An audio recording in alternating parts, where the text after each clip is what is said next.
Israel bergetar, 5.000 rudal dan drone ditembakkan ke Tel Aviv.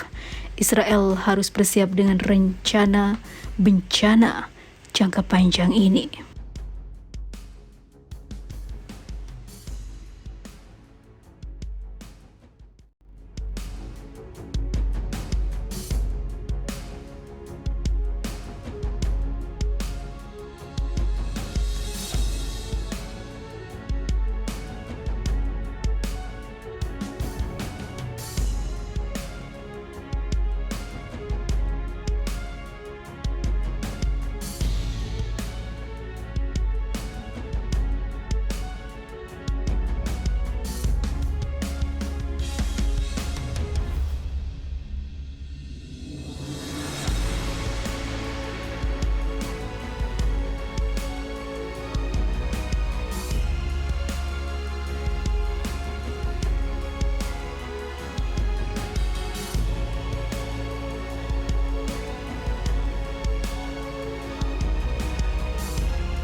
Media rezim Zionis menyebut serangan drone Yaman ke Tel Aviv sebagai sebuah kekalahan total bagi Zionis yang memperingatkan perang besar di seluruh Timur Tengah melawan Israel. Situs berita Walla melaporkan dilihat dari berbagai dimensi, serangan Yaman ke Tel Aviv berbahaya. Serangan ini telah menyebabkan kekuatan pasukan Israel melemah. Menurut media yang dekat dengan angkatan bersenjata Israel itu, kita harus memahami bahwa ancaman nyata adalah perang besar yang akan segera dimulai.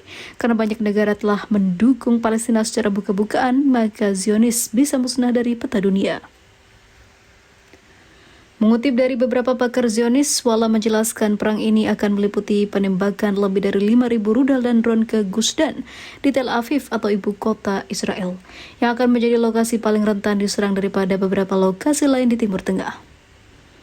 Walla juga mengakui serangan-serangan yang dilakukan pasukan perlawanan ke Israel tahun ini telah melemahkan kekuatan pasukan Israel untuk memulai perang luas dan juga besar. Gelombang susulan operasi militer Yaman ke jantung Tel Aviv ini sangat mengguncang Israel. Pada Jumat dini hari terus berlangsung hingga saat ini, media-media Zionis mengakui bahwa pasukan Israel telah kalah. Militer Israel menjelaskan alasan gagalnya sistem pertahanan udara mereka dan mengidentifikasi dan menangkis drone yang ditembakkan pasukan Yaman telah gagal dilakukan. Sistem pertahanan udara Israel tak berhasil mengenali drone tersebut.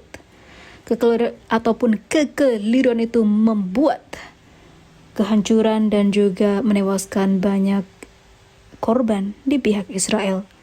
Surat kabar Israel Yediot Ahronot mengakui tidak ada satupun sistem pertahanan darat, udara, dan laut rezim Zionis yang dapat menangkis dan melacak drone Yaman sampai akhirnya tiba di Tel Aviv, dan ini adalah kesalahan operasi yang sangat besar dan memalukan. Juru bicara Angkatan Bersenjata rezim Zionis Daniel Hagari mengatakan sistem pertahanan Israel tidak bisa memberikan perlindungan 100%. Kami akan menyelidiki masalah ini dan berusaha memperbaikinya di masa depan.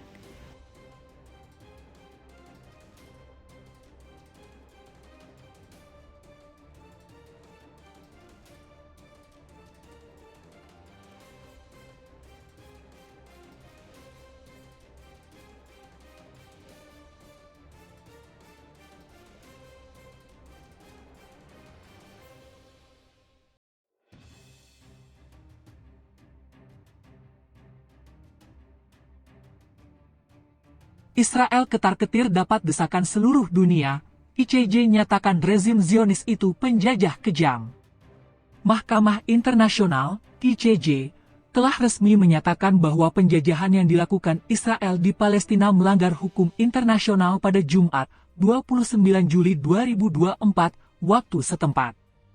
Menanggapi hal ini, Indonesia menyambut positif putusan dari ICJ tentang pendudukan Israel di wilayah Palestina yang melanggar hukum internasional tersebut. Melalui Kementerian Luar Negeri, Indonesia menegaskan putusan ICJ terkait pendudukan Israel di Palestina ini adalah aspirasi masyarakat internasional. Fatwa hukum tersebut telah memenuhi aspirasi Indonesia dan masyarakat internasional untuk mewujudkan keadilan bagi Palestina, tulis Kemenlu RI dalam sebuah pernyataan di media sosial X, 1, 20 Juli 2024. Indonesia menilai ICJ telah memenuhi perannya dalam menegakkan hukum internasional sesuai dengan peraturan. Oleh karenanya, Indonesia mendukung putusan ICJ agar semua negara dan PBB tidak mengakui keberadaan Israel di Palestina. Sejalan dengan fatwa mahkamah, Indonesia mendesak Israel untuk segera mengakhiri keberadaannya yang ilegal di wilayah pendudukan Palestina, tulis Kemenlu. Selain itu, Indonesia juga mendesak agar Israel segera mengakhiri pembangunan permukiman ilegal di Palestina. Selanjutnya, Indonesia mendorong agar Majelis Umum dan Dewan Keamanan PBB memenuhi permintaan ICJ untuk mengambil langkah kepada Israel agar mengakhiri keberadaan rezim Zionis tersebut di Palestina. Indonesia mengajak masyarakat internasional dan PBB untuk secara bersama-sama menindaklanjuti fatwa hukum tersebut dan memberikan pengakuan terhadap keberadaan negara Palestina, ujar Kemlu.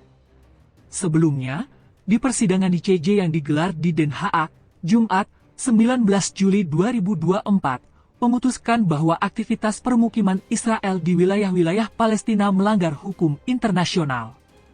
Hakim Ketua ICJ Nawaf Salam menyatakan bahwa pengadilan PBB itu mempunyai yurisdiksi untuk mengeluarkan opini nasihat mengenai konsekuensi hukum pendudukan Israel di wilayah Palestina. Kebijakan pemukiman Israel tidak sesuai dengan kewajiban mereka berdasarkan hukum internasional, kata Salam selama persidangan.